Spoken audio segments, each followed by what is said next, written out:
Brilliance Audio presents Beyond the Shadow of Night by Ray Kingfisher. Performed by Brittany Wilkerson and Jeremy Arthur. Diane Peterson was returning home after a great night out with Brad. Well, perhaps more average than great. Enjoyable, but about as good as it ever got, for a middle-aged woman who still lived with her father, and for whom the phrase boyfriend and girlfriend was stretched to the limit and should have snapped a long time ago. Like a lot of things. Nevertheless, she had enjoyed the evening.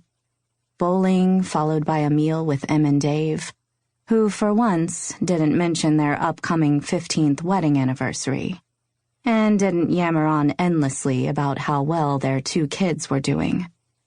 That was good, for both Diane and Brad. Kids, and probably marriage too, were ships that had long since drifted over the horizon for them.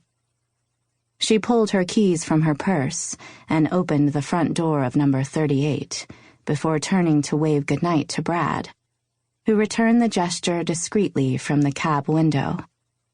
She waited until the cab's brake lights told her it had reached the end of Hartman Way before stepping inside the front door and shutting out the rest of the world.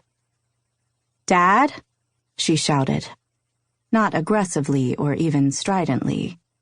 She'd been told off for that 30 years ago, and had never forgotten.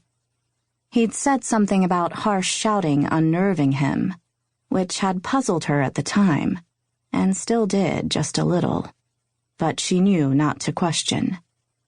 But her call was greeted with silence, so for once, perhaps a measured increase in volume was appropriate.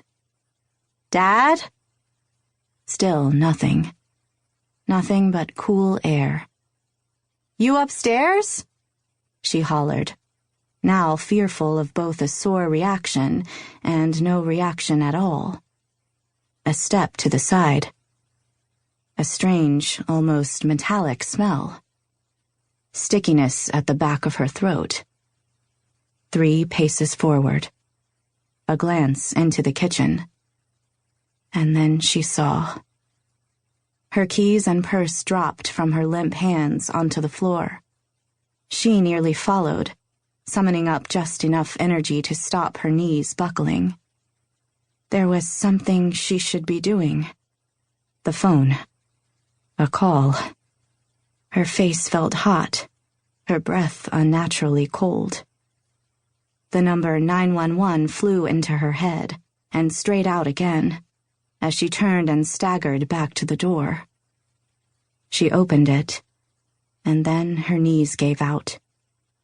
No energy, no control, a scrabble to her feet, a stumble into the road.